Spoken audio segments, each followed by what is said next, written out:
제5장. 그리스도께서 우리를 자유롭게 하려고 자유를 주셨으니 그러므로 굳건하게 서서 다시는 종의 멍에를 매지 말라.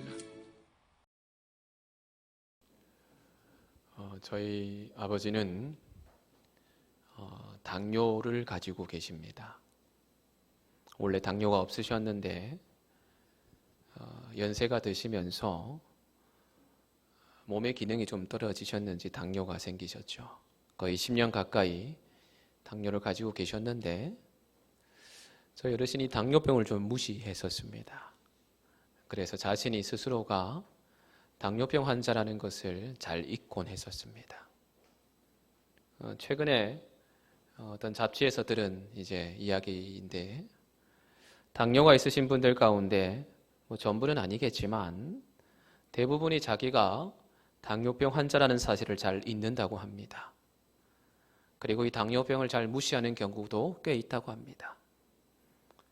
왜냐? 그 이유가 있는데, 당뇨병은 몸의 자각 증상을 느끼기 전까지, 그러니까 심해지기 전까지 어느 정도 심해져도 이 자각 증세가 별로 없기 때문이고, 일상생활하는데 그렇게 크게 지장이 없기 때문이다라고 얘기하더라고요.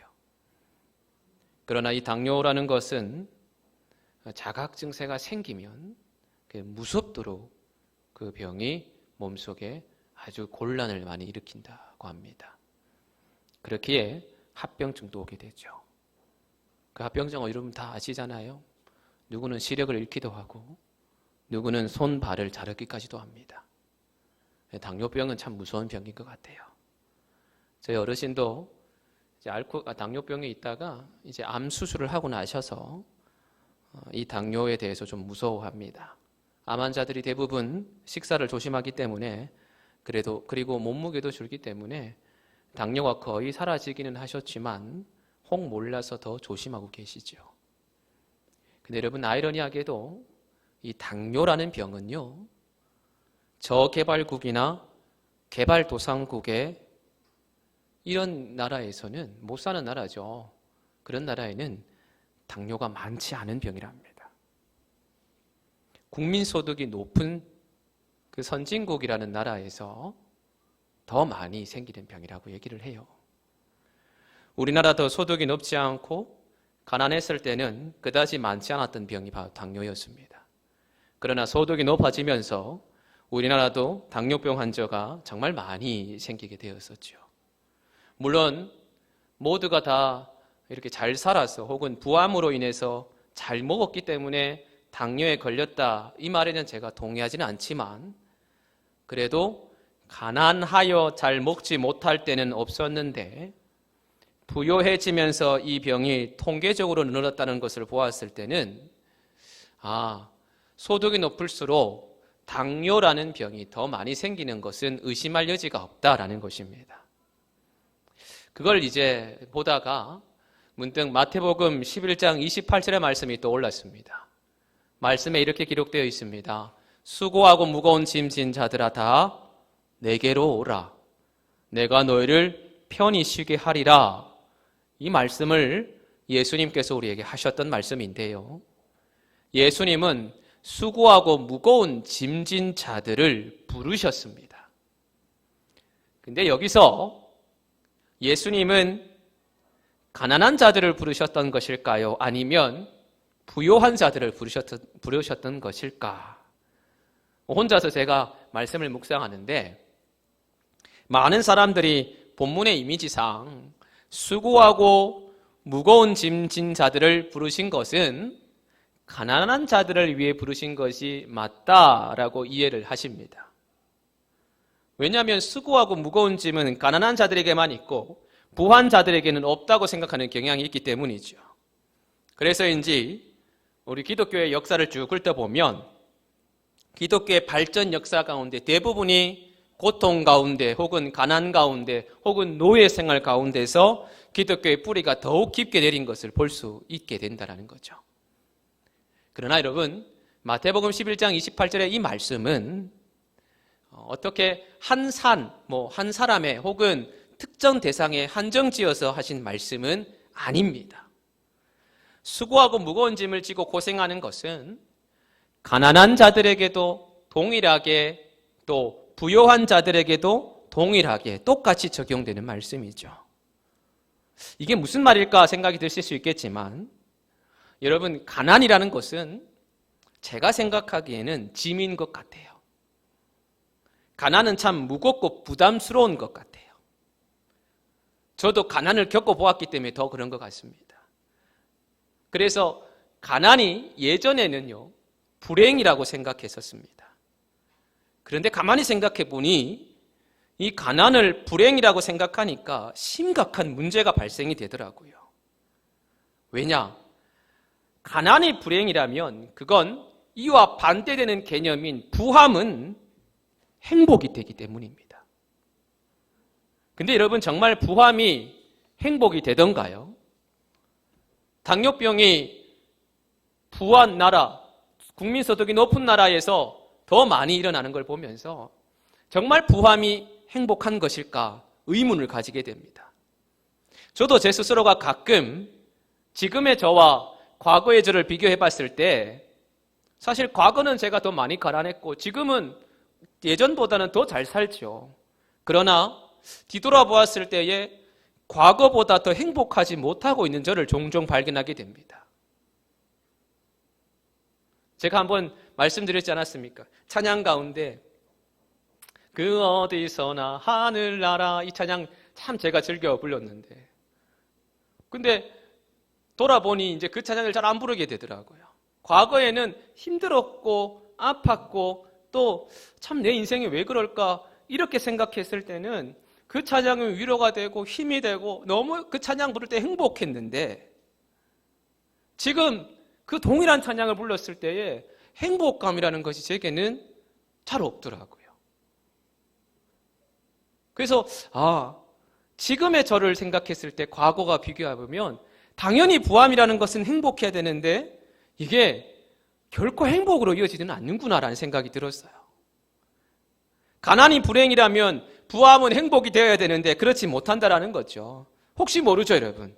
제가 정말 큰 부자가 되어서 그러면 행복할지 뭐 그런 경우는 없겠지만. 그런데 여러분, 저는 단언컨대 결코 부함이 행복으로 이어지지 않는다라는 것을 확신합니다. 그렇기에 가난은 여러분 불행이 아니라 짐이 될 수 있고요, 조금의 불편이 될 수 있다라는 것입니다. 물론 이것이 말장난에 불과하다 생각이 될 수 있겠지만, 사람의 생각에 따라서 그 사람이 바라보고는 가치관, 삶의 모양이 달라지는 것처럼 우리 그리스도인들에게 있어서 가난이라는 것이 불행이라고 생각되어진다면 그건 세상이 정한 논리에 지는 게임이고, 그래서 가난이 불행이기 때문에 내게 있는 불행은 어찌할 수 없다 원망만 하면서 인생으로 만들어가게 될 것이며, 만약에 가난이 불편이라고 생각되어진다면 그건 우리가 세상에 지배당하지 않는 믿음의 당당함이 있는 그리스도인이 될 거라고 저는 생각합니다. 왜냐하면 불행은 이길 수 없지만 불편은 극복할 수 있거든요. 저는 그리스도의 가치관이 이런 가치관을 가지고 살아가야 되는 것이 우리의 가치관이 아닌가 생각이 들어요. 그러나 그렇다고 여러분, 제가 가난이 아무것도 아닌 것이다 이렇게는 얘기하지 않습니다. 가난은 참 수고스럽고 부담스럽고 무거운 것이면 틀림이 없습니다. 그러므로 할 수 있는 대로 이 무거운 짐을 벗어 던지고 애를 쓰듯 가난을 벗어버리기 위해서 애를 쓰는 것은 너무나 당연합니다. 그것이 건강한 삶입니다. 함부로 가난을 미워하거나 아름다운 것으로 포장하려고 해서는 안 됩니다. 그러면서 또 하나 생각해야 될 게, 그와 함께 이 부한 것도 수고스럽고 무겁고 부담스럽다라는 것을 아셔야 됩니다. 부함을 통하여 누리고 얻는 좋음보다는 사실상 그것을 유지하고 더 성장시키기 위하여 감당해야 될 부담이 훨씬 더 큽니다. 부함은 우리를 가난으로부터 자유하게 하지만 가난으로부터 자유함을 얻은 즉시 때로는 부함의 노예가 될 수도 있기 때문이지요. 그 주체가 가난에서 부함으로 바뀐 것뿐 우리는 여전히 자유 없는 노예의 삶을 살아갈 수 있다는 것입니다. 여러분, 제가 왜 서두에 이렇게 장황하게 부함이니 가난이 대해서 말씀드렸냐면, 이 가난 혹은 부함 이런 것들이 우리가 그리스도 안에서 누리는 자유를 뺏어버릴 수 있기 때문에 말씀드리는 거예요. 많은 분들이 가난함의 부족함으로 인해서 입고 먹기도 바쁜데 종교를 믿어서 뭐 하냐는 말씀들을 제가 참 많이 들었습니다. 그리고 많은 분들이 내가 살기가 좀 편해지니까 생활의 부요함으로 말미암아 오히려 영적 빈곤에 빠지는 분들도 많이 보았기 때문입니다. 여러분, 예수님께서 오신 이유가 사랑, 은혜, 기쁨 등등 여러 가지 은혜로 우리에게 설명되어질 수 있겠지만, 주께서 오신 이유는, 가장 확실한 이유는 우리를 자유하게 하기 위해 오셨다는 것을 우리는 꼭 기억해야 됩니다. 말씀해 보면 요한복음 8장 32절에 이렇게 기록된 말씀이 있습니다. 진리를 알지니 진리가 너희를 자유롭게 하리라. 예수님께서 우리에게 진리를 전해주러 오셨는데 그 진리가 뭐냐? 우리에게 자유를 주는 진리. 우리를 얽매이지 않게 하고 우리를 뭔가에 구속되어 만드는 것이 아니라 주 안에서 진정 자유를 누리는 것이 무엇인지를 알게 하기 위해 오셨다라는 것입니다. 그렇게 우리는 여러분 이 자유를 잃어버려서는 안 됩니다. 그래서 오늘 말씀에서도 바울이 갈라디아서 5장 1절에 이렇게 얘기하죠. 그리스도께서 우리를 자유롭게 하려고 자유를 주셨는데 너네 똑바로 들어야 된다. 그러므로 굳건하게 서서 다시는 종의 멍에를 매지 말라. 바울은 자유라는 것이 무엇인지 알았습니다. 이전까지는 여러분 바울의 삶이 예수를 몰랐을 때는 율법학자요 그리고 바리새인이었는데 어느 정도 말씀을 알았던 이였음에도 불구하고 자유를 몰랐습니다. 그런데 예수를 영접하고 나서 예수를 믿고 은혜 가운데 있으면서 그가 자유라는 것을 알게 되었고, 근데 그 자유를 우리에게 주셨는데 그러므로 이제는 우리가 할 일은 굳건하게 서서 다시는 종의 멍에를 매지 말라, 이 얘기를 하고 있는 거예요. 근데 여러분, 우리는 지금 이 자유를 누리고 있습니까? 예수를 믿으면서 그분 안에서 자유함을 경험하고 있고 혹은 경험해 보신 적이 있습니까? 죄송하지만 대부분의 그리스도인들이 주님께서 주시는 자유를 누리지 못하고 있는 것 같습니다. 주님 주신 자유가 아니라 그 자유가 변질되어서 죄의 자유를 누리고 있는 것 같아요. 이건 우리나라의 전반적인 현상을 보면 그 답을 알 수가 있습니다. 우리나라는 세계에서 여러분 몇 안 되는 가난에서 해방된 나라입니다. 그러면서 한강의 기적 혹은 여러 가지 민주사회의 발전 등등 사회 전반적으로 자유라는 것을 누리게 되었었죠. 그러나 그런 것에서 우리가 해방되자마자 우리나라는 역설적이게도 때로는 부함의 노예로 전락되어 가고 있는 것 같아요. 최근 사회에서 일어나고 있는 일들을 보면서 더욱 우리 사회가 부함의 노예가 되고 있는 것 같아 안타까울 때가 있습니다. 특히 갑이니 을이니 하는 갈등 속에서 사람에게 함부로 하는 여러 범죄에 대해 이런 것을 보면서 더욱 값진 것을 가진 것이 혹은 더 부함을 가진 것이 이게 결코 행복이 아니라 이거 자칫 죄로 이어질 수 있겠구나라는 생각을 하게 되었어요. 비단 이것은 여러분 세상의 여러 분야뿐만 아니라 교회 안에서도 이런 일들이 많이 일어나고 있다는 아픔이 있습니다. 하나님의 사랑, 예수 그리스도의 섬김을 말하고 있는 교회 안에서도 갑과 을이 있어서 하나님의 영광을 가리는 많은 일들이 있다는 거죠. 여러분, 제가 누누이 말씀드리지만 교회는 차별적 구조가 아닙니다. 교회는 구별적 구조입니다. 차별은 뭡니까? 수직이잖아요. 위에서 아래로 이어지는 거예요. 목사가 제일 위에 있고 장로가 제일 위에 있고 아닙니다. 교회는 수평입니다. 이 수평적 구조, 그래서 목사가 해야 될 일, 장로가 해야 될 일, 직분자가 해야 될 일 똑같지만 구분되어 있는 것이 교회입니다. 예수님께서 주장하신 건 우리에게 자유를 주시려고 오셨는데, 그래서 세상의 갑과 을이라는 차별로 인해 힘들어하는 많은 이들에게 인간이 걸어야 할 길, 인간이 하나님을 닮아야 하는 것이 무엇인지를 가르쳐주기 위해 오셨는데, 우리는 어느덧 예수님 가르침보다는 내 생각, 그리고 예수님보다 자신이 위에 있게 되는 교만으로 더욱 죄를 저지르고 있는 건 아닌지 우리 스스로 돌아봐야 된다는 것이죠. 여러분, 제가 최근에 계속해서 이 은혜 이후에 대한 얘기를 많이 하고 있습니다. 지난주에도 요한복음 8장을 얘기하면서 이 여인이 죄 이후에 다시는 죄를 범하지 말라고 예수님께서 말씀하셨듯이 이제는 너의 가운데 죄의 사슬에 매여 있는 그걸로 돌아가지 말라고, 그 이후의 삶을, 자유함을 누려야 된다고 계속 말씀드리는데, 사실 우리는 이 자유를 누리지 못하고 자꾸만 이 죄의 자유를 누리고 있는 것 같아서 아픈 거예요. 여러분, 우리는 지금 예수 안에서의 자유를 누리지 못하고 있는지는 아는 건 아닌지 돌아보십시다. 지금 우리는 교회 안에서조차 죄의 자유를 누리고 있고 주께서는 우리의 멍에를 없애주시기에 오셨는데 오히려 우리 스스로가 이 죄의 멍에를 짊어지고 있는 건 아닌지 돌아보게 되었으면 좋겠어요. 사랑하는 여러분, 우리는 절대 죄의 노예가 되어서는 안 됩니다. 노예가 아닌 예수 안에서의 자유인이 되셔야 합니다. 그러기 위해서 우리가 꼭 기억해야 될 것, 오늘 이 바울의 외침을 기억하셔야 돼요. 갈라디아서 5장 1절 바울이 이렇게 강력하게 외치잖아요. 그리스도께서 우리에게 자유롭게 하려고 자유를 주셨는데 그러므로 굳건하게 서서 다시는 종의 멍에를 매지 말라. 여기서 여러분, 굳건하게 이 말에 한번 집중해 보십시오. 오늘 말씀에 쓰인 굳건하게라는 뜻은 헬라어로 보면 이게 히스테미라고 해서 이 뜻이 강조법에 많이 쓰이는 단어입니다.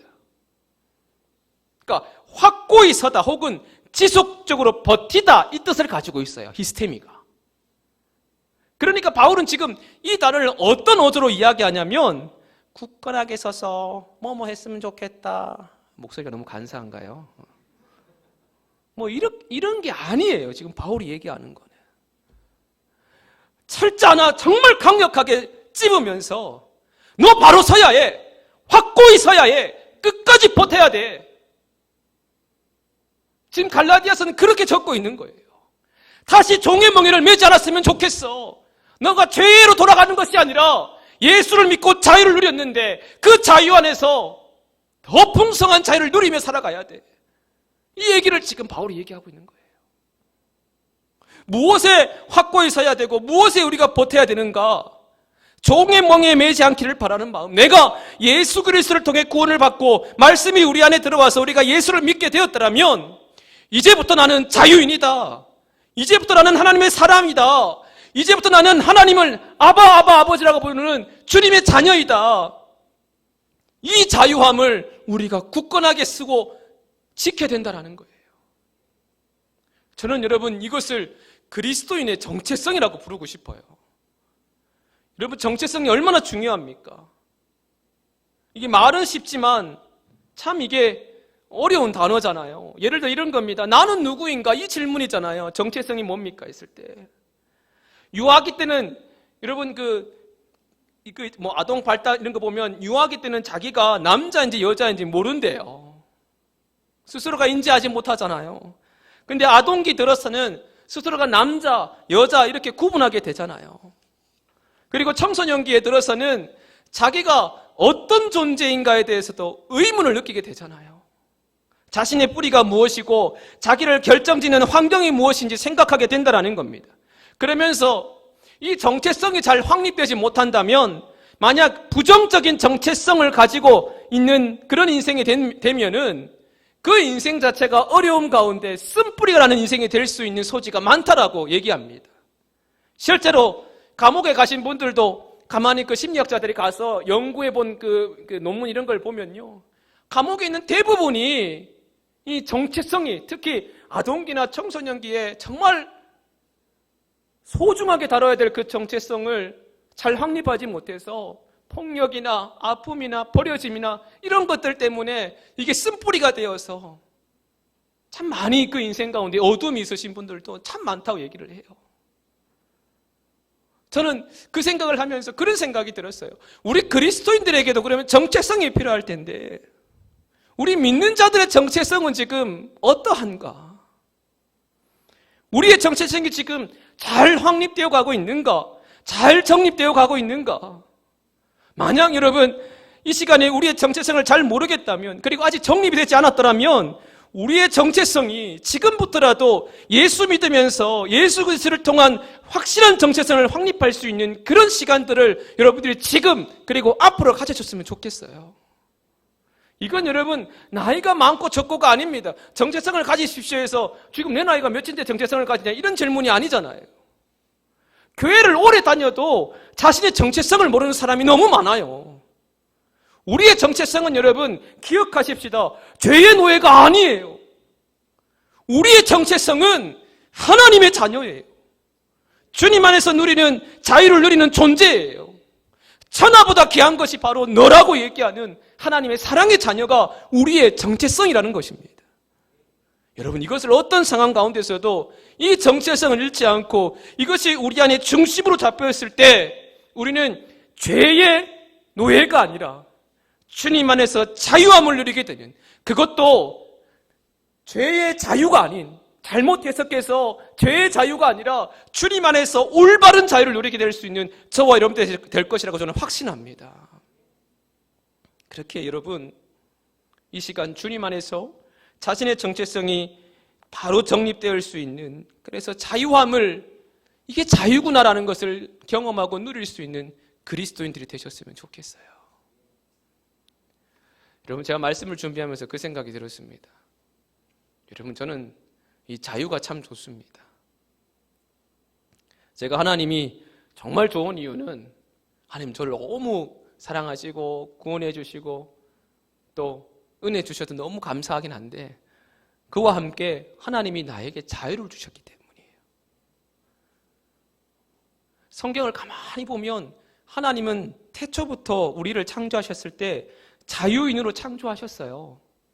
아담과 하와에게 자유를 주셨어요. 근데 우리 스스로가 그 자유를 버려버렸죠. 더군다나 하나님은 우리를 너무 존중해 주시잖아요. 우리에게 들어오고 싶으셔도 함부로 들어오지 않으세요. 우리에게 들어오는 것이 하나님에게만 좋은 것이 아니라 우리에게도 정말 기쁜 일임에도 불구하고 하나님은 우리의 마음의 문을 함부로 열지 않으세요. 먼저 문을 두드리세요. 그리고 기다려주세요. 우리가 문을 열어드리기까지 문 밖에 서서 기다려주세요. 우리의 인격을 존중해 주시고 우리의 자유를 소중하게 생각하시기 때문이죠. 여러분 저는 이 하나님 주신 자유가 너무 좋아요. 그렇기에 두려움도 있어요. 제게서 이 자유를 뺏을 수 있는 것이 있다라는 것을. 그것이 뭡니까? 죄이죠. 죄가 우리 가운데서 꿈틀꿈틀 움직이면서 하나님이 주신 소중한 자유를 뺏어버릴 수 있습니다. 그래서 죄의 삭슬 말씀해 보면 사망에 이른다라고 얘기하잖아요. 죄의 뿌리는 여러분 무엇입니까? 그 말씀에서 욕심이라고 얘기합니다. 죄의 뿌리가 되는 욕심과 욕심으로 말미암는 이 집착이 우리에게서 소중한 자유를 뺏어버릴 수 있다는 거죠.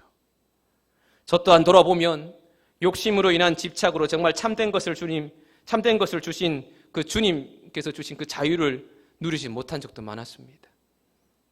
그 죄의 모습을 알게 되니 죄의 무서움을, 그리고 영적 둔감함이 무엇인지 조금이나마 알게 되었습니다. 여러분 목사는 말하자면 영적 의사와도 같다고 저는 생각합니다. 만약 여러분들 가운데 당뇨병에 걸려 증세가 심각해져서 병원에 가면 의사 선생님들 대부분 처방은 100의 100은 뭐라고 얘기할 것 같아요? 살 빼고 운동하세요 이거잖아요. 마찬가지예요. 여러분. 저도 여러분들에게 영적 당뇨병에 걸리지 않기 위해서 비대해진 영적의 어떤 무뎌짐을 빼고 영적으로 날렵해지기 위해 저와 여러분들이 영적 운동을 하셔야 됩니다. 자유라는 것은 그냥 주어지는 게 아닌 거 아시잖아요. 주님 주신 구원, 은혜, 자유를 허락받았다면 이제는 우리가 해야 될 거 영적 운동을 하셔야 됩니다. 구약에서는 이것을 제도적으로 만들어서 법으로 지켰습니다. 하나님은 구약의 백성들에게 희년이라는 것을 지키라고 말씀하셨어요. 여러분이 희년이 뭐냐면 이게 50년마다 돌아오는 거예요. 49년, 그 다음에 1년, 그 50년째 희년을 지키라라고 선포합니다. 이스라엘의 모든 노예들에게 자유가 주어지는 날이고 가난으로 인해 조상의 땅들을 팔았던 모든 소유를 원래 주인에게 돌려주는 해이기도 합니다. 희년의 가장 중요한 컨셉이 여러분 무엇인지 아시나요? 그게 바로 자유예요. 자유를 선포하라는 것이 희년의 가장 중요한 컨셉입니다. 그런데 여러분, 희년의 자유는 누구를 위한 자유냐? 물론 가난하여서 자기 땅 한 조각도 없는 사람들, 심지어서 자기 몸을 팔아서 남의 종이 된 사람들을 위한 자유이기도 합니다. 제도적으로는. 희년을 통하여서 가난한 이들은 가난한 그 상황으로부터의 어떻게 보면 조금이나마의 자유함을 얻게 되는 그런 일들을 경험하게 돼요. 그러나 여러분, 그 희년은 가난한 분들을 위한 것뿐만 아니었습니다.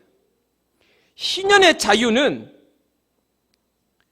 부한 자들에게도 똑같이 적용되었어요. 이게 무슨 말이냐면 희년을 실천함으로 말미암아 가진 자들은 그 부함으로부터 자유를 얻게 되었다는 거예요.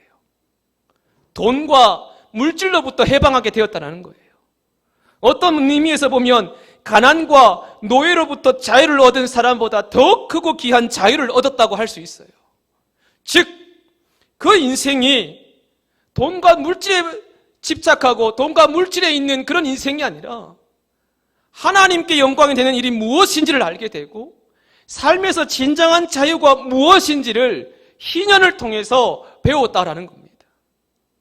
구약은 이렇게 법으로 만들어서 그 자유를 소중하게 생각했다라는 거죠. 사랑하는 비승의 가족 여러분, 저와 여러분들은 어떻습니까? 자유를 누리고 있습니까?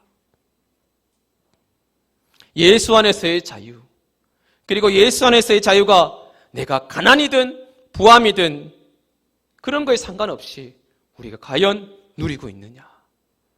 바울은 빌립보서 4장 11절에서 13절 이렇게 얘기합니다. 내가 궁핍함으로 말하는 것이 아니다.